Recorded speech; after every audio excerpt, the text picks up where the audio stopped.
ये बताएं कि एक तो ज़रा बल्ले के इंतखाबी निशान के हवाले से आज जो समाअत थी, आपने 233 हल्कों पर अपने बल्लेबाजों का ऐलान तो कर दिया है, लेकिन बल्ले का मामला अभी तक पेंडिंग है सुप्रीम कोर्ट ऑफ पाकिस्तान में। कल की समाअत के हवाले से आपको क्या लग रहा है कि कल तक ये फैसला आ जाएगा, और क्या फैसला आपको आता हुआ मुमकिन तौर पर नजर आ रहा है? जी बहुत शुक्रिया। बिस्मिल्लाहिर्रहमानिर्रहीम, अस्सलाम वालेकुम। अल्लाहुम्मा सल्लि व सल्लिम व बारिक अला सय्यिदिना मोहम्मद व अला आलि मोहम्मद। पुरुमीद हैं हम पुरुमीद हैं कि मुल्क की सबसे बड़ी अदालत से हमें इंसाफ मिलेगा। खासकर आज मोहतरम जज साहिबान ने ये सवाल बार बार पूछा इलेक्शन कमीशन के वकील साहब से कि क्या इसी तरह बाकी जमातों की भी स्क्रूटनी हुई है। और ये दूसरा सवाल भी बार बार पूछा जिसका जवाब नहीं था उनके पास। उन्होंने कहा हम आपको कल बताएं। क्यों भाई, आप क्यों कल बताएंगे? आप 25 करोड़ की मुल्क की, मेरे भाई समर साहब, 25 करोड़ के मुल्क की एक जमात है जो सबसे बड़ी जमात है, जो चारों सूबों में इकाइयों में उसकी हुकूमतें बनी है। एक में अपोजिशन लीडर गिलगित में, कश्मीर में आपकी फेडरेटिंग यूनिट्स में हुकूमतें बना गई, वजीर आजम उसका, सदर अभी तक उसका बैठा हुआ है। आप उसका जवाब पूछा गया कि जनाब किसी और जमात में इंतखाब ऐसे हुआ है जिस तरह पीटीआई में हुआ है? क्या और जमातों में इस तरह नॉमिनेशंस हुई हैं, या इस तरह जो है अनइलेक्टेड अनअपोज्ड लोग आए हैं? इसका भी जवाब आपके पास नहीं है। तो मैं आपको बता देता हूं कि मोहतरम बिलावल साहब, और मैं ये नहीं कह रहा हूं कि इलेक्शन गलत है, मैं सिर्फ आपकी मालूमात, आपकी वजादत से मालूमात में इजाफा कर रहा हूं। जो जिनको जवाब देना था आज मोहतरम चीफ जस्टिस साहब की अदालत में, जिन वकला को जवाब देना था इलेक्शन कमीशन के, उनकी मालूमात के लिए बता देता हूं कि मोहतरम बिलावल भुट्टो जरदारी साहब, चेयरमैन पाकिस्तान पीपल्स पार्टी, जो 1971 से आज तक सियासत में है, जो 4 बार वजीर आज़म बना चुकी है, उसके सिटिंग को चेयरमैन जो हैं वो भी अनअपोज्ड हुए, उनके सिटिंग जनरल सेक्रेटरी भी अनअपोज्ड हुए, उनके सिटिंग और ओहदेदार भी सारे अनअपोज्ड हुए। मियां नवाज शरीफ साहब के बारे में बता देता हूं, जो 4 बार जिनकी जमात वजीर आज़म बना चुकी है, अनअपोज्ड हुए। शहबाज शरीफ साहब, मरियम बीबी अनअपोज्ड हुई हैं, उनके एहसन इकबाल साहब, बाकी लोग सारे अनअपोज्ड हुए हैं। उनका इलेक्शन भी ये तो सारा रिकॉर्ड पे मौजूद है। बिल्कुल ऐसे ही आपकी बात बिल्कुल दुरुस्त है कि सारे अनअपोज्ड हुए हैं। नहीं, आपकी बात से मैं एग्री कर रहा हूं ना, मैं एग्री कर रहा हूं कि सारे अनअपोज्ड हुए। बिल्कुल क्रिकेटर वही था। What about Nawaz Sharif, what about Zardari साहब? अब मुझे जरा अपना लायामल बता दें अली मोहम्मद साहब कि कल आपको उम्मीद है कि फैसला आपके हक में आ जाएगा। बिल्कुल आपको उम्मीद रखनी चाहिए अच्छे की, लेकिन वर्स्ट के सिनेरियो में अगर नहीं आता आपके हक में फैसला, बल्ले का इंतखाबी निशान आपसे ले लिया जाता है, चूंकि कल ही इंतखाबी निशान भी अलॉट होने, तो फिर प्लान बी क्या है? क्या करेंगे? किस तरह से इंतखाबात में जाएंगे फिर? देखिए, वैसे तो मैं इस बात पे पक्का यकीन रखता हूँ कि अल्लाह पे जो यकीन रखते हैं, वो अल्लाह पे तवक्कुल करते हैं, वो किसी प्लान बी के चक्कर में नहीं पड़ते। उनका एक ही प्लान होता है, प्लान ए, और वो अल्लाह पे तवक्कुल होता है। लेकिन सियासतदान ने हमेशा अपने लिए कोई ना कोई रास्ता सोचा जरूर होता है, क्योंकि अगर ऐसा ना हो तो फिर आपको मुल्क में तो फिर सियासत तो बंद गली में चली जाए। तो बहरहाल एक रास्ता है, वो अभी मुनासिब नहीं है आपके प्रोग्राम में उस पर जिक्र करना।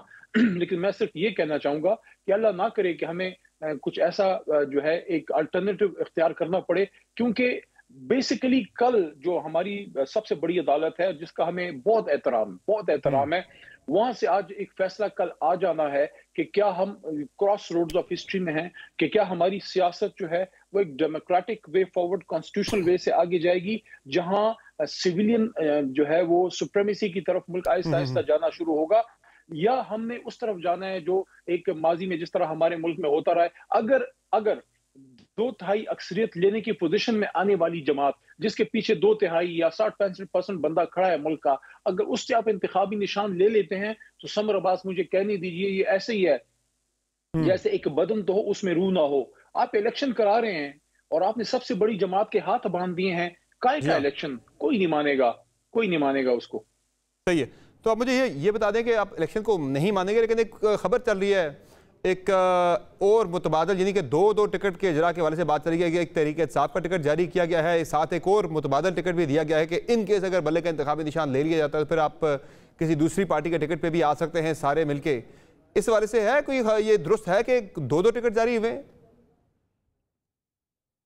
देखिए, इसका जवाब आपको कल इंशाल्लाह मिल जाएगा। अभी क़ब्ल वक्त मैं कोई बात नहीं करना चाहता, लेकिन मैं सिर्फ इतना कहना चाहता हूं कि इस वक्त हमने तो बिल्कुल जीरो इन किया हुआ है बल्ले पे, और मैं पूरे अपोजिशन वालों को ये कहना चाहता हूं कि बल्ला है, कोई बला तो नहीं है, क्यों इससे इतना डरते हैं?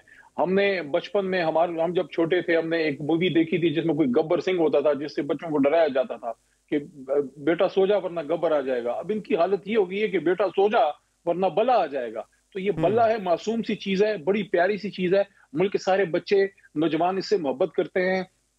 बल्ला हमारा एक तरह से कौमी निशान सा है, क्योंकि इस वक्त क्रिकेट हमारा नेशनल क्रेज है और कप्तान जो है, कप्तान के हाथ में बल्ला है और बल्ले से इनकी जान जाती है। यार रहने दो बल्ला, क्या हो जाएगा, इलेक्शन जीतना है ना, अवाम को फैसला करने दो, अवाम को फैसला करने दो। जो फैसला अवाम करेंगे ना, उसके साथ अल्लाह की मदद होगी। और अगर आपने ड्राइंग रूमों में फैसले किए ना, ड्राइंग रूमों में, उसमें अल्लाह की बरकत नहीं होगी।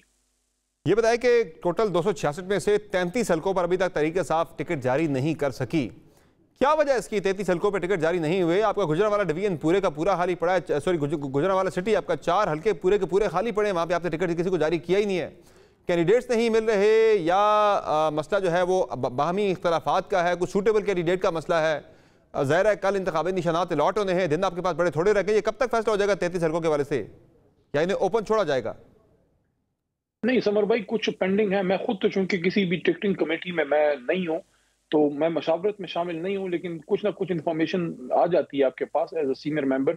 तो कुछ पेंडिंग है उसमें अभी, कुछ सीटों पे थोड़ा सा और अरकरेजी होनी है, कुछ पे थोड़ा सा मैच पड़ा हुआ है। ज़ाहिर है वहाँ आपके एक दो तगड़े उम्मीदवार जब हों, तो आपने उसमें जरा फैसले में वो टाइम लिया जा रहा है। कुछ जैसे नहीं, हैदर पंजोता साहब जैसे लोग हैं, उनके अभी डिसाइड होने हैं। मैं तो स्ट्रांगली रेकमेंड करूंगा, वैसे मुझे ये बात नेशनल उस पर कहनी नहीं चाहिए, लेकिन उस नौजवान ने बहुत जबरदस्त फाइट की है इस, और वो हीरो बन के निकला है इस पूरे स्ट्रगल में इमरान खान साहब के। और खासकर जब वो खान साहब को उठाया जा रहा था, जब अगवा किया जा रहा था, मैं कहूंगा हाई कोर्ट की इमारत से, तो वहां जिस तरह उस नौजवान का खून बहा है, मैं तो स्ट्रांगली रेकमेंड करता हूँ कि ऐसे लोगों की, ये वो लोग हैं जो जो जो कभी भी खान को नहीं छोड़ेंगे। और हम साबित हुआ है कि वर्कर जो है, अक्सरियती वर्कर पीछे नहीं हटा। तो इस तरह की कुछ चीजें अभी हमने डिसाइड करनी है। शफकत महमूद को टिकट ना मिलना, उस पर क्या कमेंट करेंगे?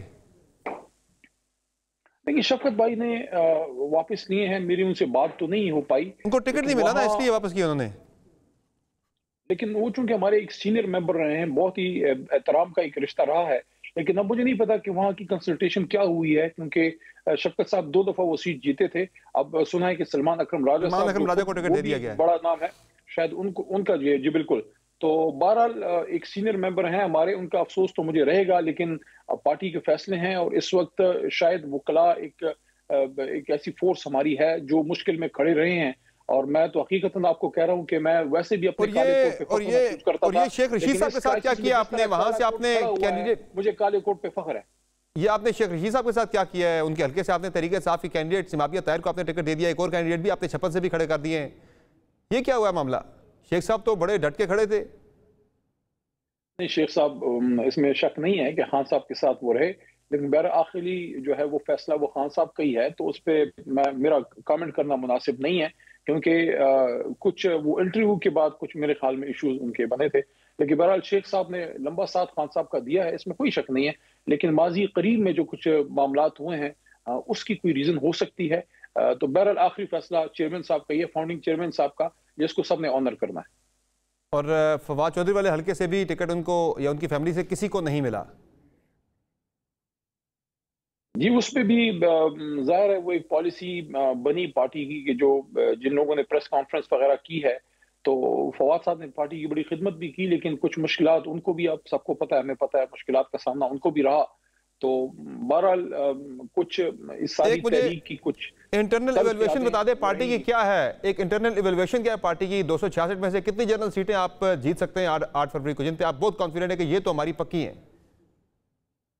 अगर फ्री फेयर इलेक्शन हो जाता है, और वो नहीं होता जो नॉमिनेशन पेपर्स के वक्त हुआ, जिस तरह जो है वो हमारे बल्ले के पीछे पड़ गए हैं, किसी तरीके से बल्ला इनसे ले लेना है। तो अगर बल्ला हमारे साथ इंशाल्लाह रहता है, अल्लाह की मदद तो है ही है, फ्री एंड फेयर इलेक्शन होता है, आई थिंक, मैं पूरी उम्मीद हूं कि इंशाल्लाह बड़े कंफर्टेबल तरीके से 2/3 अक्सरियत इमरान खान साहब की और हमारी जमात की आ जाएगी।